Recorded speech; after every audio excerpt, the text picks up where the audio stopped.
Neither. I think if you would look at the US like an alien just landing, then you wouldn't be able to make any sense of it. I think most Americans agree, and the people in the government also agree. It's just a big mess, and what's most striking, I think, is that what the alien will see is lots of people in despair and in negative mindset, while they have all the resources around them to make sure that they have a good life. Only because of some very important thing, the money, they keep that from each other, and they block each other's way. Some green paper or some number in the bank account, some contract somewhere. That means that you can speculate with a house, so nobody can live in it. Or even if you're not speculating with the house, you can keep it off the market because you own it. That's completely ridiculous. That is making people suffer without necessity. That's basically committing a social crime in society. You might object, well, we cannot take care of everybody, but you can try to take care of as much people as possible, and especially if that means that you're avoiding riots and conflicts and protests. It's about using your resources in a smart way, and what the people that don't want that to happen, that want to carry on in the current fashion, are thinking about is that they think that there will be always a shop to buy the stuff with the money that they're gaining, that there will be always a country to go to live happily ever after with the capital that they're stealing. And it might just be that there's no such thing at the end of the horizon if they keep it up the way they are, just like they're doing it now.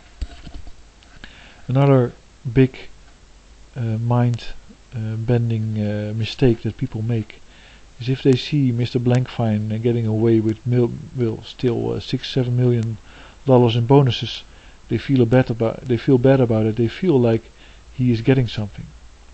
He's not getting anything. He's just managing a system that should be destroyed, abolished, renovated. And he's not stealing as much. He wouldn't be stealing, that's what I mean to say, if you would abolish the system, because then what he got would not be worth anything. I hope you understand what I mean. So everybody is caught in this lie called money. Everybody is seeing it flow from A to B. Well, you never know if the money that's flowing is actually a debt, or it's capital, or it's somebody else's money. You never know. That's the whole trick that banking does. That's the whole trick that JP Morgan did. When he first came to America, he had some money that he was taking care of, that he was supposed to keep, but he invested it. It's just money can be very elusive, and it can be completely a fake. But people buy the fake, and that's especially the case at the moment. People buy the solvency of the banks. People buy the solvency of Goldman Sachs, or have bought it. It's just a lie, and everybody is thinking like they're missing out. It's a big game that the people are playing with the big cars, and that's how they. That's the way that they basically drive you crazy. They get things done that you cannot get done anymore, and they do it in a way that is just invisible. That's magic, because they manage this money. And of course, if you are a little bit insider and you know exactly what they do, but lots of ways in which they gain their wealth are not open. They are based on this high speed, high frequency trading. It's just theft. It's just riding or increasing the margins of the buyers and the sellers without the knowledge of those parties. And the whole thing stops the moment that the money loses its value, and it's actually much better to do that one day to the other and be prepared for it in a bottom-up fashion than the other way around, because the other way around means that the government will inflate the currency until there's no other way, and everybody is digging for gold and other valuable stuff in the ground like they've done in Zimbabwe.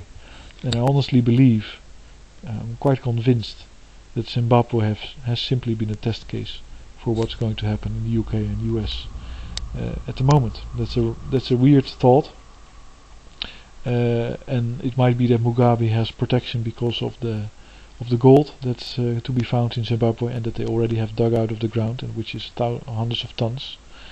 But I think it's also very interesting to see how you can destroy a wealthy society, really, and reduce it to nothing.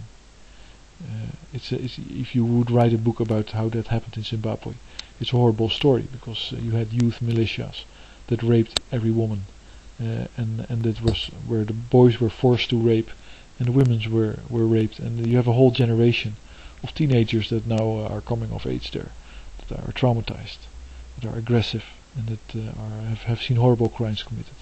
You have a country full of them. It's just a big mess. It's the same as Liberia, where I saw a documentary about Liberia, where basically almost everybody in Liberia at one time or another ate human flesh. Cannibalism was a basic thing, and happening all the time. But that's a slight digression. That's when it happens, worst case scenario, of course, top down. What you want to have is replace the system bottom up, and the way to do that is to go back to these resources that are plentiful, these ways to sustain yourself locally, or basically set up a barter system locally with the industries. You know, the only thing you need is a readily available thing of value in your community. So that can be fuel, or that can be firewood, or that can be food or grain, or whatever is being produced, and make a unit out of it and call that unit money. That's the only thing you need to do. That's a very good start, at least. So if you have a huge grain industry or corn or whatever, and that's something that everybody always wants, it will be always a liquid asset. Well, then you make notes of it. You put a lot of corn in a warehouse, and you have corn money. And if you make a lot of liquor, then you can do exactly the same. You can have a big store with a lot of liquor in it, and you can have liquor money. And a liquor money receipt will have a known value, and it can be used to pay and buy for anything, because in the end you can go back to the liquor house and get your liquor if you have enough liquor money to pay for it. That's the basis of the barter system that I set up with bartershares.com, and I will be renovating that site shortly. But that's the bottom-up way. Get your local money and don't give a damn about anybody objecting to it, because that's the way that you also avoid the ravages of the revolution that everybody's talking about, that the rich people are talking about. They're really having wet dreams about living in a castle on the mountain while everybody in the valley is still struggling and shooting each other, like Alex Jones wants you to weaponize yourself and get your stocks in your house and start peeking through the window to your neighbors and shoot them when they come on your land. That's not the way to create wealth. The way to create wealth is start cooperating and do it as soon as possible.